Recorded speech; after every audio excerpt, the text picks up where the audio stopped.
was up gold in his lane opponent. Of course, that first turret certainly helps a bit. Yeah, and I mean, I think they earned that pretty well. But we'll see if they will return to the brand, if that's something that they're willing to consistently pick, or if it's just like a one-off type thing, trying something out. It worked. I'd do it again. I would keep trying. Yeah, and at the end of the day, they've locked in third. They may just be having a little bit of fun, allowing some flexibility in picks, allowing Nori to come in and play and see how he's going to be able to perform against a top team like TSM. This could be helping them decide even which jungler is going to play primarily in the postseason. Sure. You give them the reps to know what's going to be happening here in this one. Malzahar going to be dropped off the table. TSM willing to first pick it, not willing to give it away to Phoenix1 here. Yeah, the Malzahar is actually something that's pretty interesting to me. Some teams place extremely high priority on it.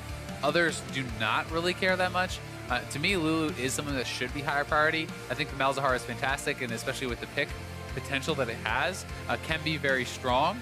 But it doesn't offer as much kind of like consistent damage and things like that as someone like Zyra or some of the other champions, or Karma is. I think like the baseline effectiveness is maybe higher on those sorts of champions. When you're already winning though, there's almost no champion better at creating picks, and anytime you find a flash ultimate on a carry, it's going to work out because your team is there to follow up. Absolutely the case, and it's something that you've got to be watchful for, and so that is the situation we're in right now. Final ban comes through for Phoenix1 as a Lee Sin from Svenskarn, and now TSM to get their final ban off the table. Not going to let Ezreal be picked up, even though the Varus was prioritized over it in the first game. They still want to get rid of that, so P1 have to find what their first pick is going to be. And I think that Ezreal is a ban that makes some sense. If it's something that you think is tough for your composition, Arrow has proven that he's a great Ezreal player. Then it doesn't even matter if he's prioritizing it, because you may say, okay, great, he's prioritizing the Varus. Well, we don't mind playing into it. And I think that Varus is someone that was very hard to take over the game, like the last one. And, you know, I talked about it in picks bans. You have to play so carefully around the Maokai, around the Lee Sin and the Ahri on that champion that even if you have a lead, it's really hard to kind of exploit it and take advantage of it. Absolutely the case. So Shen going to be the first pick available, and it was left up on the table as TSM would rather ban away things like Rumble in the top lane, which of course is known as a counter pick to Shen. Probably a Nautilus along with the Rengar. Sometimes they will drop Haunter down a little bit later, but I'm expecting that to get first rounded. He could go back to the Maokai, but I do think with Nautilus available, it is the higher priority of the two. I tend to agree. I value Nautilus as the stronger champion. You saw the quick hover of Graves, Svenskarn saying, I know what you're going to pick, Nori. Go ahead, play the matchup, it's fine. Nautilus does come through, and really right now, no surprise in the pick phase. And I'm not even sure Nori is actually going to pick the Graves. While that is a traditional trade, and Nori has always kind of struck me more as a Kha'Zix player. Right. And I think Kha'Zix is another one that is a fine trade, so he's going to go right for that. And it's a game without Graves in it. Sometimes a bit unusual. He's been arguably the most sought-after jungler in professional play. It's debatable between that and Rengar, but stats definitely have Graves really up there. Kha'Zix grab, P1 have to make their final pick of the first phase, and the question is, which of the three outstanding roles did they go for? Both teams have top laners and junglers, and they're going to grab Lucian. And once again, it is a early pick with very few marksmen off the table. Arrow says, you know what? Let's do what Sneaky did. Yeah, exactly. It's kind of funny. So he was saying last night before he was streaming, oh, Sneaky taught me how to play Lucian by beating me with it, so now I'm going to practice it. And now busting it out here today. We'll see how he's going to be able to do. I think it works very well with the aggressive support type lanes. So Shady has the potential to go back to something like a Brand. I mean, if you can hit a stun, Lucian can dash in and follow up on that very easily. I also think he pairs excellently with Karma, with Nami. Those champions do all work quite nicely. I agree, so we'll see what comes out of this one. Bjergsen this time around rushing to pick up the Vladimir before anything can be taken away. Didn't want to have that banned away in the second phase, as it was by Phoenix1 in the first game. So realizing that P1 wanted to remove it, grabs it early, and it does mean the bot lane pool can be diminished, but honestly, I feel like so much is viable down here. I generally feel like most bot lane bans are a bit wasted, but P1 are going to ban Ashe out for now. I really don't played 3 games of Ashe yesterday, so it could be just kind of a nod to that. They also were playing Vladimir in these sorts of compositions, so they may feel that he wants to play it alongside this, because they had very similar, if not identical, drafts to this yesterday where they did then lock in Ashe. So it may just be something where they're trying to disrupt. And sure, TSM has been going to Vladimir quite a bit. I think that the Vladimir takeaway and the Cassiopeia ban is becoming one of their mainstays. And you see the Kassadin ban coming through as it is one of the other good matchups into Vladimir. Cassiopeia, I think, is considered sort of a counter in that Cassio can handle him, likes to build him. Relanamakon can kind of deal with the 1v1. Kassadin is picked because Kassadin just works as a champion and doesn't get bullied and just gets to become Kassadin and get that level 16 power spike, as some teams refer to it as. And that's an oftentimes picked champion into Vlad. Off the table, of course, Ashe and Varus. So 2 of the utility marksmen have been dropped away, not allowed. And now it's time for the first pick on this phase for TSM. And hey, if you think that Turtle is a worse laner, take him off something that's safer, that's more utility-based, put him on something that's more aggressive. You know, going into that Kalista, that's a straight-up, pretty aggressive matchup between Lucian and Kalista. One thing that can get overlooked sometimes, and I'm not sure how this works with a new patch where the Lightbringer casts faster, is that Kalista hopping to the side, you can actually dodge the Lucian Q. So that is an interaction that has always favored Kalista quite a bit. That said, there was a reduced cast time put on Lucian's Q now, so I'm not sure how easily it is to actually dodge. Makes it actually better for the Kalista in the early game, but yeah, by late game, they start zipping around, and well, too bad Lucian's Q super fast. Orianna going to be grabbed up here as the pick against the Vladimir. It looks like Ryu wanted to secure that champion still all the same, but at least this time he knows what matchup he's playing into. Round 2? Round 2. They could use some magic damage. They got to cause it to Lucian. You know what to do. Kalista, I don't think is actually... it's going to be Karma. Unlucky. They don't want to, I guess, blind pick the Brand into an unknown support, which honestly to me makes a lot of sense. Yeah, and I think especially against Vladimir, I actually think the Brand is pretty awful into Vladimir, simply because you can kind of die to just peripheral damage, and Karma, with the Mantra Shield, does help to negate so much of that AoE. And when you look at the solo laners of TSM, the Vladimir and the Nautilus both put out huge amounts of magic damage AoE. So when you have the Mantra Shield, the Locket, the Redemption, that's kind of the big trio for Karma, and you can negate a ton of the team fight pressure coming out of those champions. Absolutely agree. So we're going to see how much power this is going to have in the hands of Shady in his 3rd LCS game. He did lose to Cloud9 and TSM in his other 2, but those are tough opponents, and you can't always blame him for it. But Phoenix1 and TSM about to do battle with that Thresh locked in for Biofrost. Is going to make the bot lane pretty fun. Thresh Kalista, a throwback lane, and sometimes literally when you consider how the champion kits work. Glad you liked that one.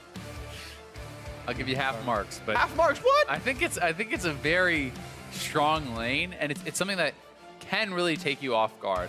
If Thresh can actually flay you in, get a hook, you can land that CC, you start stacking the Ren stacks, you can take people out pretty easily with that. It's very, very aggressive, and Karma's going to have to be exceptionally careful. Yes, the Karma and Lucian can battle up against these champions well, but if you ever get hooked, if you ever get hit by that, they don't have an easy person to kind of go aggressively in and tank that. Absolutely. So we'll see how it plays out here as the champ select is done and the coaches shake hands for what could be the last time all year. They may never, oh, not all year, sorry, all split. I keep saying that and I'm wrong every time I say it. As we load ourselves into the game, Kha'Zix for Inori making his return to Phoenix1. Did not do well in the first game. You saw Svenskar really outperform him. And now we get to see a couple new champions, a couple new looks. The Vladimir's in for Bjergsen. It worked pretty well yesterday that the team could not come for the win. It is now time to hit the rifts. What is the last regular season match for both these teams?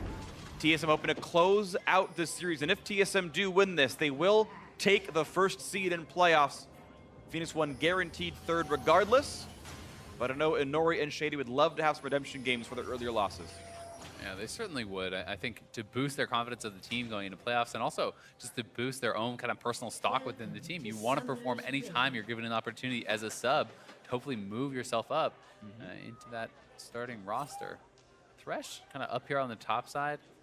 It's a little bit interesting, a bit atypical. Perhaps looking to kind of catch someone out or see if someone moves in for that ward on the Wraith Brush. I think exactly it is. If someone walks in to see if Sven's going to start on the Raptors, then he can level Q and try to force a summoner. Absolutely. Quick trade, Zig versus Hanser. You can see Zig takes the trade long enough until his Keystone triggers and gets the heals back. It's actually pretty interesting here. If you look at Zig, he's starting with a Doran's Blade. Yeah, that is atypical. Almost never see that. This is for sure the first time I've ever seen it in professional play.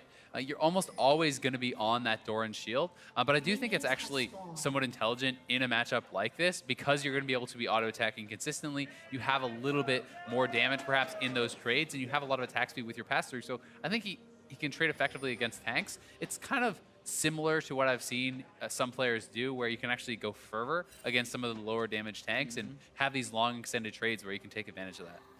Just to check real quick, generally speaking, Shen does more magic than physical damage, right? Just because all his spells do magic. So if Punch is going to counter build in lane, he'll go Spectre's Cowl. And yeah, maybe that adds up slightly, right? You go Tiamat, you get the Doran's Blade, and maybe it's enough to make your life a bit better. You can see Inori preps all the Raptors. He's going to be about as fast as Sven is. They both clear those camps in very similar timings. You see Inori walk into the brush for Green Father's Gift after the initial burst. Small optimizations in the jungle always matter. Thunder Lord's triggered. What a sick trade by Ryu. It's going to be a pretty passive lane, likely. I do think that Orianna can bully in the early stages. You can try to shove him in. You can try to get your edges there, especially once you pick up your first blue buff. If you can push in that Vladimir, you can at least get some semblance of an advantage there, even if it's just through pressure, allowing your jungler to kind of have more freedom to move around the map a little more. We'll see what that freedom entails for these players. As Sven's going to clear the Raptors, or sorry, the Krugs and make his recall. This time around, he's actually faster on the play than Inori. Generally speaking, I feel like Rengar is better at killing those, so not a huge surprise, and they should have mirrored recalls. This is actually pretty interesting. For a long time, junglers had been simply skipping the Krugs. They go Raptors, red, cross the map, take up their blue buff, the wolves, etc., and go for clears like this. And now we're seeing more players go to their Krugs, and both players are actually doing a mirrored path where they do that, they base, you move out on the map, then take your other half of the map and start looking to cause some pressure. Yeah, it lets you have kind of full health and mana. In one case, Inori goes for the second jungle item. For Sven, he goes for a longsword here. And then you've got a control ward, you can put it down pretty early. And it's a nice safe build order. I really consider, because I came from RTS background, like I consider early jungle pathing like a build order where you have sort of 4 decision points. Like, yeah, I'm gonna build this building here. I'm gonna get these 3 camps, and then I'm always gonna have a 3-minute control ward, and I'm gonna use that. And then you can start, do I ward the one brush or ward the other brush? And you kind of like start branching from there. But it seems to be a very safe for risk-averse early plan for junglers. Yep, definitely does. And both teams are trying to track the other opposing jungler. Because P1's bot lane had the push, they actually got a ward in on the Gromp. But Biofrost making a roam to Ryu, looking for first. Ooh, Ryu. Yeah, I'm not sure. I think he was out of range. Yeah, he's smiling. I think he knows he was out there. It's hard to make that call, though. It was a mistake, but I understand the choice all the same. Zig in the battle with Hanser. Yeah, puts the dodge zone up and ignores all of it, but it's a really tough situation for Ryu now. Having that flash be forced, especially because Biofrost did not even expend his flash. You can return gank this pretty easily. You can also wait for Svenskeren to hit level 6, and he's setting up a brush camp, gonna try to take on Inori. We'll see how this goes. Got more combat stats, has the longsword. Inori jumps away right away. W into EQ out, but Sven took basically no damage. It means he gets his jungle. Yeah, he's gonna take those Raptors, and he can look to try to get some more vision down, and even just taking this away is pretty big. Inori's gonna try to match on the other side, and we'll see if he's going to be able to do that. He's got to have some level of risk. He is one level under Sven. He's got a few seconds to work with, though, and he should realize that he's heading back up this way. I mean, Sven would know that that's where Inori should be. He's going to get collapsed on. I mean, this is the tough part, is that Nautilus is now on this side of the map. They've kind of corralled him. He's okay with Satchel, I think. Oh, no, I don't think there. He's dead. The flash to get out, and now Sven's got to chase this, so they're okay. And hey, it's a trade of flashes, to be honest. Not bad. Inori didn't get the full camp, but he trades flashes with Sven and gets at least something back. Yeah, and I thought he was going to be dead for sure, but Zig did a good job of coming down and protecting his jungler as they did kind of trade those flashes back and forth. And TSM didn't want to fully commit to any sort of a crazy fight there. That's what you get for being able to jump over walls. Of course, Inori had Eid to get away, so he didn't have that cooldown. Nice hook on an arrow. Can play in for a bit more damage.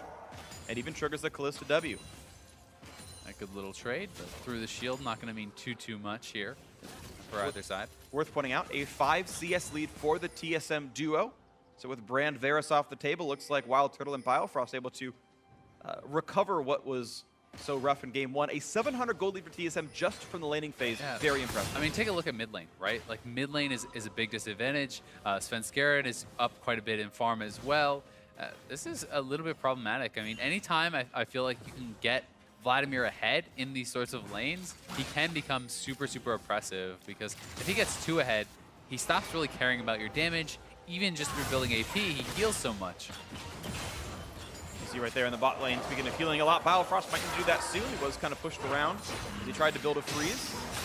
TSM had to push the wave in, but the thing is, Wild Turtle got a pretty safe recall here. He got to get his items in, and now it's another attempt to push, but because Wild Turtle is back in lane and has items, he can actually shove the next wave back in pretty quickly. and it's not even a cannon wave. So Wild Turtle's gonna deny more than Arrow and Shady did with their recall, despite the fact that Turtle recalled first.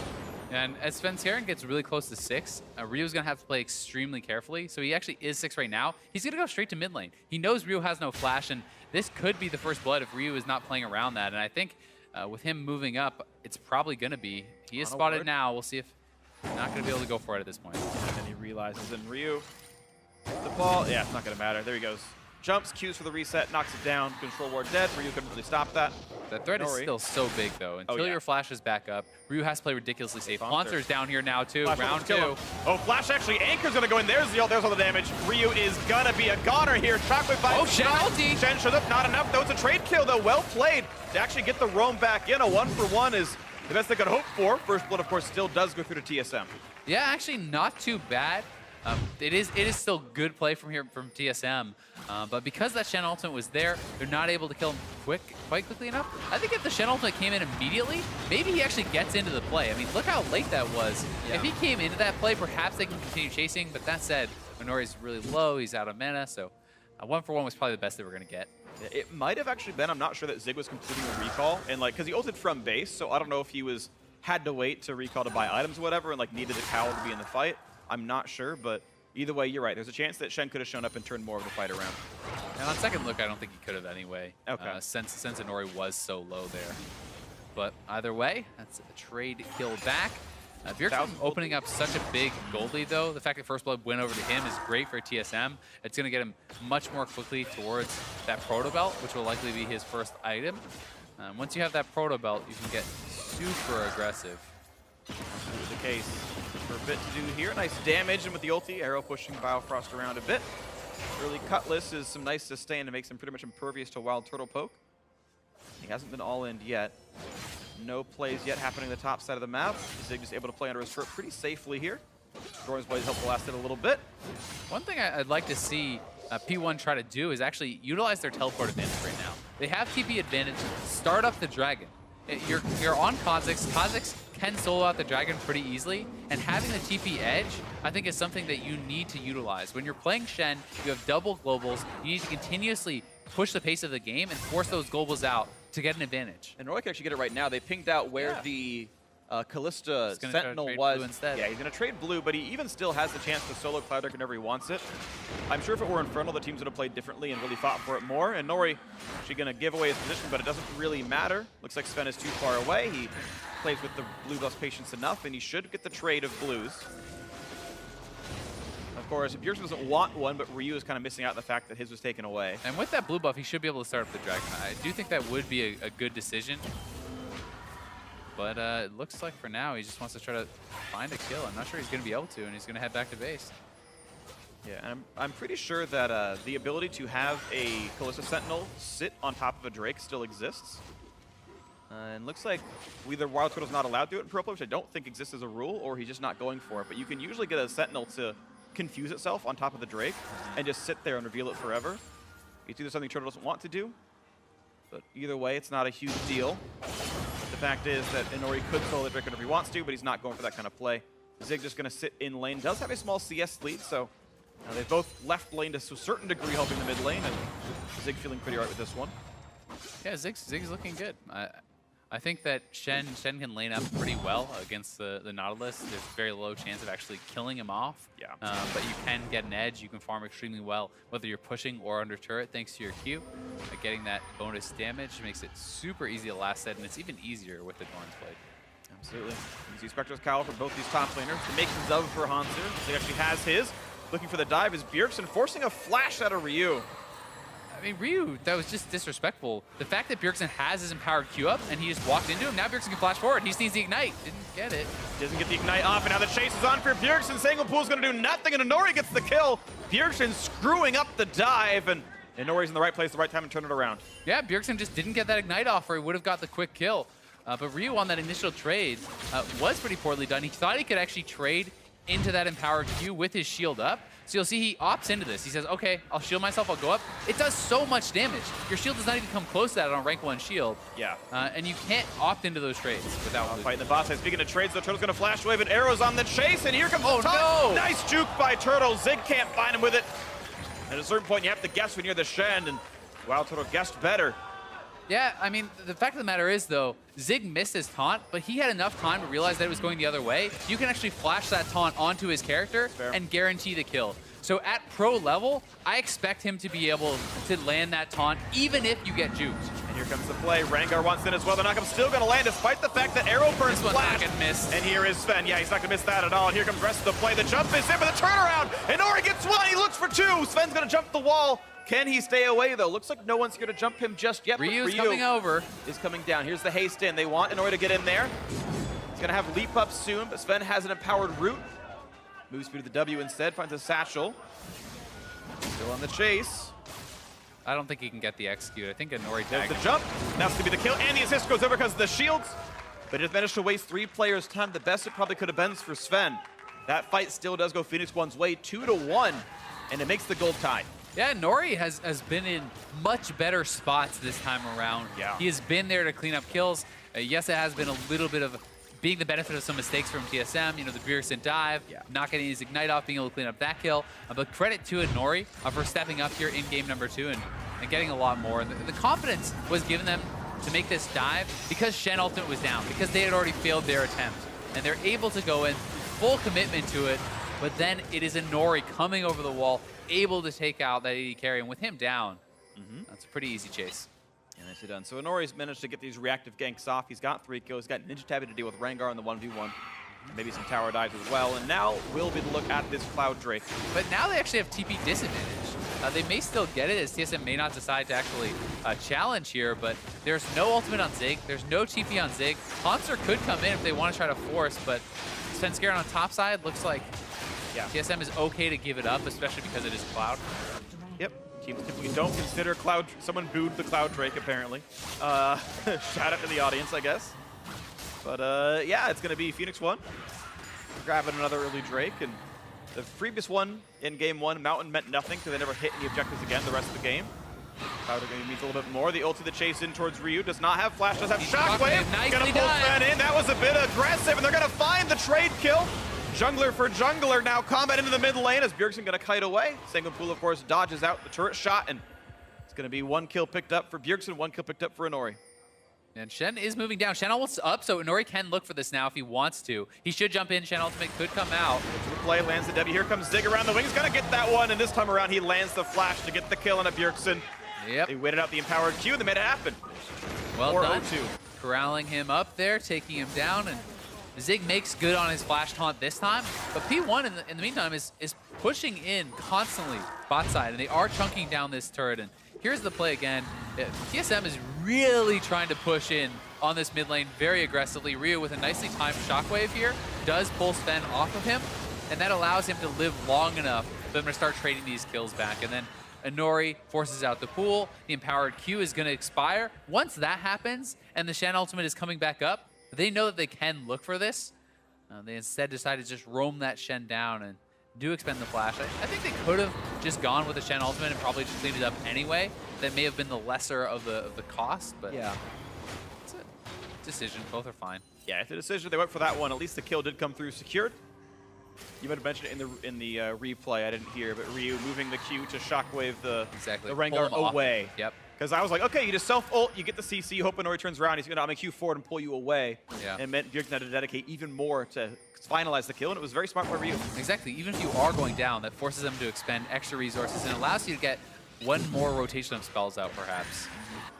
One thing he misses out is the bonus armor MR from having the ball on his head, but wouldn't have changed anything about that fight, so I think it was the best he could have done. Fight for the ward goes. Getting the last at that one. Could have given the hit over to Inori to give 30 extra gold to the team. Pretty minor optimization. This game's still very close. 400 in the lead for Phoenix1, though. Ryu still down CS under Bjergsen. This time he had the option to somewhat counter-pick it. Look for the hook. They land on an arrow, but do they even want here. it? They don't want it. A lot of damage coming through. Wild Turtle pulls in a support, gets a knockback onto Inori. And they are going to get away from the turret. Nice pop of ult that gets him out with only burning 1 summoner. Yeah, I mean, that's a flash from Inori for just the heal and the ultimate of Turtle. It's not too bad. The big win here, though, for P1 is they're going to try to get that first turret. Nice shot. Wow. Sven should not have attacked there. He should have seen the shockwave was coming and waited it out. He actually loses his ult leap. Still great by Ryu, buys himself the time, I think a little silly, but first turret does come through once again in the bot lane. The resource dedication toward Arrow and Shady is working out. And to me, that's much more of a great play from Ryu than a poor play from Svenskeren, because how often do you see that play happen? Almost never, and that was really well done to fully pull him out without even the damage coming through. Yeah, that was pretty rare. slick. Here comes the attempt at a dive. A lot of damage comes in. Hook hits a Nori, who's tanky enough. Arrow gets a lot of damage through, but can't finalize the turret dive. Yeah, they're trying to actually just chunk them out to now pressure this mid lane turret. They have a wave coming up. Nautilus is roaming down, though. Shen ultimate is available. A big fight could potentially break out, but I think P1 would have the edge. Not too much picked up here. Sunfire cape done for Hanser. He actually just he sat on the Null Magic Mantle and went all the way to Sunfire pretty early. Of course, Zig with the Doran's Blade and a Tiamat is physical damaging enough, and it gives Hanser some extra pushing. And Nori is kind of the most likely person to make a visit to his lane that actually could take him out. Even if you don't itemize Spear Visage or whatever, the Shen's likely not going to be able to do too much to you. Yeah. Whereas a Nori could take you down, and having some of that extra armor is going to be helpful. Arrow is doing well, so it's going to help him out there too. We are at the state of the game where Zig kind of has some priority over the lane. He's tanky enough. He's got Or the TSM push. top, though. Yeah, you're right. He's going to kite back in time, though, and this time Zig's instincts do kick in. Arrow and Nori are heading this way, but they are still outnumbered right now. They don't have Shady just yet. Ryu almost takes down this mid turret, though. He's 2 auto attacks away from knocking it down, but for now has to respect the team. He's going to kite back. Arrow almost walked into the stun. What is he jumping in for? Because the rest of TSM are here, and Arrow's going to lose his life for that play. A bit of a catastrophe. The dodge are not going to be enough. Zig going to drop next up. A double kill for Wild Turtle, and Arrow bit off way more than he could chew. That was so poorly played from Arrow. Even with the dash in, he could have flashed the hook. He doesn't flash it. He gets hooked up, donates a couple kills over, and that's a fight that they potentially could have won. Yeah, absolutely the case. The rest of the team was coming, and he just went too early, and it means that TSM are back on the board here with this one. They were actually starting to lose out a lot in this game, but back to tied. Yeah, and here it is once again. The initiation onto Zig. He does have to retreat, but Arrow just dashes into a 2v4, has time to actually flash out, and then flashes out when he's already dead. So definitely not some of the best play there from Arrow. With the gold lead in the top side, on a Nori and on the Lucian in this fight, I think they actually could have won that fight had they played it properly. Yeah, I definitely agree. So unfortunate and a rare mistake from Arrow, but it is one. TSM clawing back into this one. Still have not taken the turret down, though. The reinforcement that came into the top side were able to keep that turret afloat. P1 very close to getting that mid lane outer. Again, it's at like basically 7 HP right now. And you can see Bjergsen playing very aggressively to try to wave clear it. And he is taking minion aggro, but it's going to drop right there. Unfortunately, local gold not gained, so a couple hundred lost that Ryu could have tried to walk forward to get. It's a less valuable turret than it could have been. Second Cloud Drake spawns now, and we'll see if as Phoenix1 are playing for the bot side right now. Zig going to dodge some attacks. Nice flay. Top one's already down. Good chunk of damage, and it'll be a trade of resources. Exactly. With the bot lane showing top, we already know that Inori is going to be going straight for that dragon. He's easily able to solo it up. No real threat of TSM contesting, so they will grab themselves the second straight dragon and a significant movement speed advantage. And I got to say, it was actually well played by P1. Zig tanked enough damage and kind of kept the turret alive that P1 could send resources bot lane, say, okay, Inori has it for free. Now get back top Arrow and don't let him pick that turret down. It looks like it's going to happen. Arrow, though, okay. He took the safe route. There's no way you go up that way. You definitely got to jump that wall there. He's going to be all right. And he's going to be okay with this one. 900 gold lead Phoenix1 plus the double Cloud Drake. Rotation speed going to be nice to have. But it is not direct combat stat. They've got to use it in some way for it to actually matter. And we'll see as the boards get cleared back and forth. Ryu looking for some champions. And suddenly he is in a 1v3. He walked through a ward. He's okay though. Cloud Drake moves speed at its finest. If you look at Arrow's build, it's actually extremely defensive. Yeah. Grabbing the tabbies and then also going for that Kindle gem first to work towards the Black Cleaver instead of going towards a Phage. Yep. So he's definitely, he's going to be a little bit more tanky. But that said, his damage is going to be a lot down because of this. He's not building a ton of AD with all that gold spent. I mean, that's 1,600 gold. For the only offensive stats is a little bit of move speed and some CDR if you want to count those. Sure, and yeah, more Qs does help a little bit, but you're right, it is a defensive build. He wants to make sure he doesn't die to Svenskeren. But of course, he has 3 shielding teammates. I don't know if you need that defensive a build. Yeah, I think it's a poor decision when you consider the fact that you have the Shen, the Karma, and the Ori. There's the flash chase. Bjergsen's going to get this kill out of Ryu. Here comes the Shen ulti to maybe buy some time, and Shockwave not going to come down in time. Well played by Bjergsen through the shields, gets the kill picked off, and of course, Hans going to have an easy time 1v1ing Zig in the bot lane. Nothing gained for P1. And in that case, Zig couldn't have actually done anything with an earlier ultimate because Haunter was right there to interrupt it anyway. So you pop that ultimate just for the shield, not actually expecting to come through, but it definitely feels bad when you expend that ultimate and your teammate dies anyway, as it is a relatively long cooldown and it's one of the big powers of Shen. Yep, and Ryu actually going for such a aggressive build too. Morello's into Luden's Echo. It's the standard build for Orianna, but the fact that he's behind, maybe he would have been better off with a Null Magic Mantle or something, or even haunting guys just for the HP. Yeah, I definitely don't think it's bad to just pick up a casual Null Magic Mantle and just sit on that. You don't have to build a full Abyssal or anything, but you can just grab a little bit of MR, which can make a massive difference in those sorts of all-ins, because he just does not seem to be able to survive against Pearson. It's unlucky for Ryu, but it's the case that it's where he is right now, and he's got to withstand the rest of this. TSM have brought the gold now to equal. A lot of this off the back of Bjergsen's hard work. He's got 3 kills, half of his team's right there. So far, not a lot being gained otherwise. And Bjergsen has had a lot of help too. It's fair to mention, as Svenskeren has come time and time again with those ultimates. So it's not as though he's just straight up winning the 1v1. Right. You know, Ryu really has been getting picked on. And the fact is that Ryu's not that behind for how much attention has been paid his way. Sure, totally. And you can see him able to trade back right there. Gets the punishment back on towards Bjergsen. Of course, we know with the flash of Vladimir, he's a Turtle target. Pretty far up. Okay, maybe a 3v2. They don't go for the play, but this was actually, I think, diveable. Instead, they look for Svenskeren, looking not to get the shockwave just yet. Able to get away with his ultimate. Maybe goes back in, but 4 men strong. P1 not going to be jumped on here. Yeah, such an even game. You know, the one thing that I always kind of notice in games like this, though, is the team that hasn't taken any turrets and is even in gold is often the team that ends up getting the advantage, because there's more available for you to grab. There's more easy pickings. All the outer turrets are up. So if you ever win a fight, it often turns into so much more. I mean, if you look at the mid lane turret, the top lane turret for P1, they're both quite low, and that's going to be super easy for TSM to grab off the win fight. Maybe looking for the grab on a Wild Turtle. Flash gets the slow. The Q, that's going to be enough damage. Kill goes to Arrow.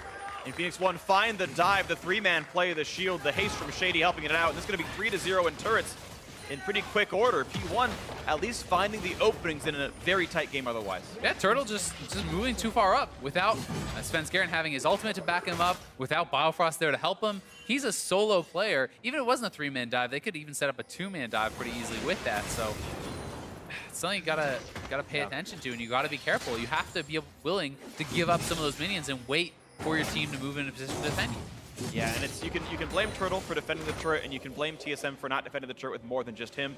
Either way, the association or the assignments were not accurate. Yeah, well, and to me, it's one of those things where, hey, just because someone else made a mistake does not make your decision correct. Turtle shouldn't be there alone. It's like, exactly. Sure. So it's like, hey, maybe Biofrost should have been there in position, but since he is not, you then make the best decision remaining, which is get out of dodge. Yep. It's surrender, give it away. And you're right that maybe Turtle as well as the rest of TSM for making this happen. But it is now this 1,300 gold lead for Phoenix1, the kill on the turret, and if they can keep their powers alive, it's okay. A lot of damage on a Ryu. Shockwave buys a bit of time. The shield's not going to be enough, though, and Shady's going to be next up for the chopping block, but gets over the wall. Now Inori wants to re-engage for this. Haunter still taking the turret, but down to about half HP, and Hook's going to land into Inori. This is more damage out, but it's going to be the kill. But first the taunt, and the dodge zone. Still the single pool is enough. Will there be a trade? Oh, Bjergsen with the Zhonya's arrow should get this back, and he will do so. Right now it's a 2-for-1. Can there be more? Looking for the damage with the not ulti damage. Not going to come through. Arrow gets a shield, gets alive just barely. Wild Turtle wants to chase, lands the Q over the wall. Wild Turtle finds his prey. They're going to get one more as it's going to be Zig dropping out. 4-1 the overall trade. TSM with the lead. And they're going right for Baron, it looks like. They have Kalista. They are low. Are they going to try to start it up? Yeah, they're going for it. The TP's coming back in. They will be able to take this, I think, pretty easily. Almost nothing P1 can hope to do. You can see early smite for Sven to heal him. He knows that Ren is going to be enough to secure this. That's theirs. Shady and Ryu likely to not have their way with this one at all. Definitely a frustrating fight for Zig, as he had so many people so low, but couldn't quite finish off anybody. And TSM has had such explosive starts to these fights, being able to burst down their targets through the Shen ultimate almost every single time. And, you know, this was a pretty early Shen ult coming in. Already the Mantra shield. Ryu has his own shield up, but they just blow him up through everything. And from that situation, it's very hard to win the team fight. I think P1 played it relatively well, but Biofrost was on point with his hooks. This was a fantastic taunt flash from Zig. He had 4 members and the parry zone, keeping Inori alive a little bit longer, which allowed them to fight back. But look at the backline. Zig had all these guys so low, but he can't actually finish anyone off, and does eventually get taken down, and Turtle with a nice snipe. Yep. Even in partial fog, but of course he knew where he was going, and then that hook is great as well. And P1, they could have made it a 1 for 2, and they looked for more and lost 2 members. I want to point out something that happened, by the way. Wild Turtle delayed his rend on Baron until Bjergsen respawned. He wasn't like asleep at the wheel. He waited until his mid lane was up, so they do have all 5 Baron buffs. And that was Turtle having the patience to do so. After 5 Baron buffs, the 2,000 gold lead, TSM looking for a lot, Sven. Able to get his way out of this one, and we're not going to get hooked. TSM should have everything they need to get a lot more. As you mentioned earlier, if the game is tied and you haven't killed turrets yet, when you get that lead, those turrets fall and the gold explodes. Top outer dead, mid outer. Mid's going to go down. There's almost no way to really defend this, I think, against a Baron if they want to contest. And ooh, Shockwave even expended there. Yeah, and all it takes is Sanguine Pool and a Lantern, and over they go to the left-hand side of the map. Bot lane outer picked off by the solo split push of Hanser. No one's there to defend that. And P1, generally speaking, have to give away most of these outer turrets. Yeah, I think the tier 1s are all I mean, you want to slow it down. You want to thin out the waves as much as you can, but you don't really want to commit to a full fight, I think, over these, especially not with Shockwave down now for Ryu, and TSM will just kind of wander in and take that out too. Yeah, Bjergsen doesn't mind taking 2 turret shots there. He's got enough armor. Zhonya's hourglass is in. To make that gold lead 4,000. Looking for a slow onto Biofrost. They're going to land some damage here. Red Spite in for a bit more. 1 hit away from the kill. They're going to get the one. Biofrost a bit far up. They're going to wait it out, and Bjergsen going to get found. Nice flash to stay safe. Zig finds a bit of a slow bit of damage, but it's not enough. 1 for 0 and a forced flash. Not bad. Yeah, I mean, the pick there onto Bio and the flash forced on Bjergsen means that they may have stopped the bleeding a bit here. TSM may not be able to push for more with their Baron buff. 1 minute left on that buff. 20 seconds on Biofrost, meaning only 40 seconds of 5v5 left on the map with the Baron. It's actually P1 trying to force up here, get some damage down choice. with this turret. Looks like they're going for it, and Sven doesn't have his ultimate, so it'll be hard for TSM to actually fight back. It's hard to actually do anything to Hanser right now, though. That fairly defensive build from Arrow is going towards a fast mortal reminder, which I understand via Vladimir existing, but you've got Umbrella-Nomicon. I don't know if you... Well, the other thing you have to remember is he's a Black Cleaver, so he's building health, so you actually, it's the anti-synergy with Lord Dominic's. Sure. You get much less from that. I'm just not even sure you need to armor pen as a build that much, considering you can go like rapid fire cannon or something. Yeah. I think it's debatable. I'm not sure. I think this is simply just saying, hey, who am I going to get to hit? It's probably only the Nautilus, who already has, Tabby's Frozen Heart and that Sunfire Cape. So it does make sense in that way, and I think that sitting on the Executioner's Calling would be good too. You certainly need that in any build against a Vladimir, in my opinion. Yeah. I think he's making a choice again. It's one of those where I think it's debatable. Rapid Fire and Executioners could be a choice, but either way, it's the way he is. Now looking in towards Sven Skirn, getting to about half HP. Bjergsen looking for the back line. Looking for the play. Hook's going to land onto Inori. The Assassin could drop down quickly. Zonya's to buy some time, and there's the first kill picked up by Sven. On the opposing jungler, Ryu still forced to cut away the flash. Anchor going to be grabbed up by Shady to buy some time. And a taunt in, but here comes Wild Turtle diving into the backline just like he's always wanted to. Finds a couple of kills, looking for Shady to make it the complete ace. And now it's only Zig staying alive, alone against the world, and TSM. They're going to be taking a lot out of this one. Mid lane, doesn't matter. Top lane, tier 2 is the one you want to knock down. Now 4 turrets picked up. Baron power play about 4,000, but there's more to gain. Bjergsen has aggro. Now this minion wave. And Hanser just doesn't take any damage from these turrets. Easily able to pull off that dive with him tanking it the whole way through.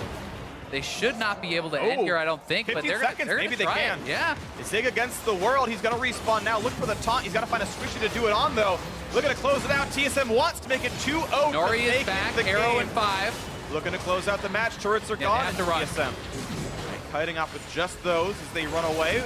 Going to be a lot of damage out of Inori. They land the slow. They land the taunt. They're going to get 1 kill. Now for Bjergsen, who goes back into the front line. Going to buy time some more and lose his life. A 2 for 0. The and they trade get even more for the 2 turrets. Well, it's already 3 Cloud Drakes. So they're going to chase really fast. This team will catch up to TSM. And they can delay the bases, and they have a minion wave in mid lane. They can shove up and try to trade back an inhibitor. We'll see if they can actually catch anyone out. It's Hanser using the TP to evacuate.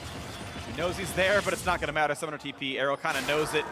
And out they go. He pings, hey, there's teammates. Oh, they didn't realize it was TP, actually. So Arrow, okay, realizes now that the rest of them are gone.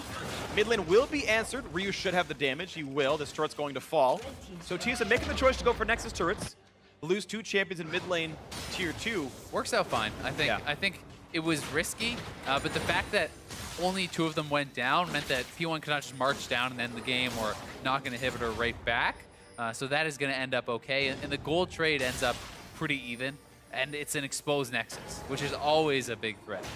Definitely is. So we're going to see TSM find the funny plays. Of course, with the TP recently used by Hanzo to get away, that means he's not going to have it up again for when the inhibitors are still down. Inhib will respawn by the time his TP's back up, so there's no funny TP plays. Yeah. I think it's less about that and more just about the fact that when you have super minions pushing in the top lane, there's not even any Nexus turrets to help thin out that wave. And that's the big deal to me, and that's partly why you see Zig so far up here, pushing so far, trying to utilize his global advantage to really even out those waves. And hopefully for P1, they can set up a good fight because they still are in the game, and TSM is going to try to force around that Infernal. I don't think this is the fight you take for P1 because they just don't have the vision. Yeah, right now it's going to be the reset. They're going to give this one away. And Norway does not have flash, to be leaps for a steal. I don't think it's worth trying because if he's dead, you lose the game 5v4 outright. Exactly. They just walk it down top lane, they end the game. That is not where you want to fight. P1 are going to have to give that up because of the map state. Oh, they can keep playing the rotation game. Triple Cloud might come into effect sometime this game. It's hard to say what's happened because of those Drakes, but right now it is TSM who have the tools they need to close this out, end their season 15-3, end the split 15-3, and take that first seed.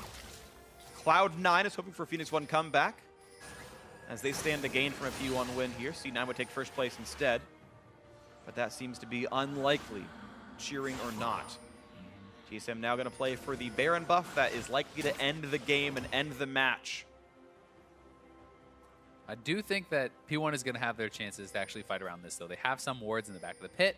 They have Shen split pushing, so they will be able to eventually force an answer and get some map presence out there.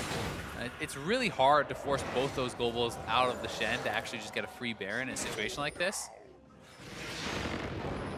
And they're going to play inside the jungle. You can see the deep wards, the sweeper. They do miss one, but it's not that important. They know that the approach is dark.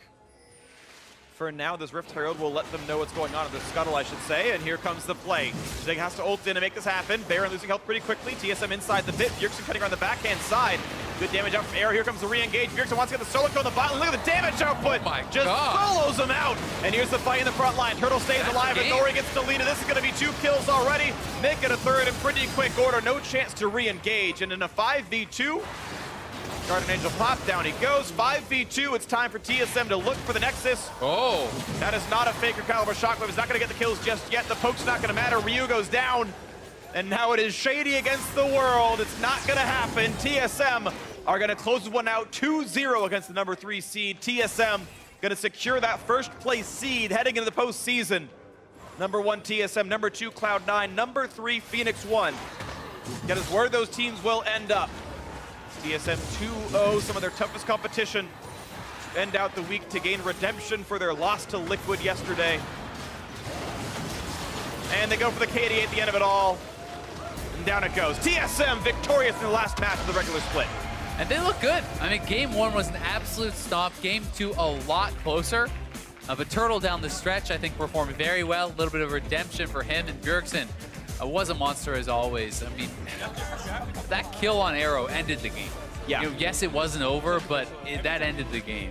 You know, they opted into a 2v1 on Bjergsen. He comes out the best in that, and yeah, there's just not much they can do from there. Big damage on the Vladimir. 2 games in a row, his most damage on his team. This time around, both Ryu and Inori had better showings. I felt like Ryu was doing reasonably well for himself. He was getting dove a lot and it made it rough, but he had at least a lot of damage. Inori certainly was a big factor here. We started out 4-0-2 in a game where his team had 6 kills for a while, but unable to get the rest of it. And Arrow's Lucian failed to do what Sneaky did to him in the previous match. I mean, this game for me, I think last game, Despite them still getting stomped, I think Arrow actually looked better. This one, there were some more glaring errors in Arrow's play. I think notably the top lane play, dashing in, not being able to avoid some of these skill shots, kind of getting hooked up a lot, even sometimes with summoners available and dash available. I don't think Arrow looked on form today. And yesterday at C9, he certainly didn't. There's been a lot of holes that are kind of being punched out in his play in this last weekend, and people are talking about Arrow for MVP, talking about these guys for MVP, and I think that these last matches matter a lot for that. And with his weekend's performance, hey, that might have cost himself the award. It honestly could have, especially when you consider what kind of stuff Bjergsen did this game. And in the previous one, he had that like 1v3 double kill as like they were chasing off the dragon. You saw him, use the lead he was given by his teammates in lane, but yeah, solo killing the bot laner in the climactic Baron fight. That's a game-winning play right there, as you mentioned. And that's the kind of thing that TSM expects out of Bjergsen, that TSM fans expect out of Bjergsen. Heck, things that Bjergsen expects out of Bjergsen. And those kind of plays are MVP caliber stuff. And I mean, the only kind of cause for concern I have around TSM's play, for them going into playoffs is these last couple of games, it has seemed so predictable where they're doing. It's a nonstop mid lane. Haunts are roaming to mid lane on tanks over and over and over. Jungler, hardcore camping mid lane. It feels like they have kind of cut off the bot lane again. And when you do have very predictable patterns, sometimes teams, especially with preparation going into playoffs, can look to exploit that. Sure. That said, obviously, there's a lot of practice for TSM before they go into it, and they can change up their game plan. But they have kind of defaulted back to this everything around Bjergsen style. And that's true. And so we get to see kind of what TSM is going to be up for with this one. But either way, they do get the win. They get to watch the quarterfinals. They get to figure out who they're going to play and study them as well. We'll see what happens. But for more, let's check in with Captain Flowers and Bjergsen. Thank you very much.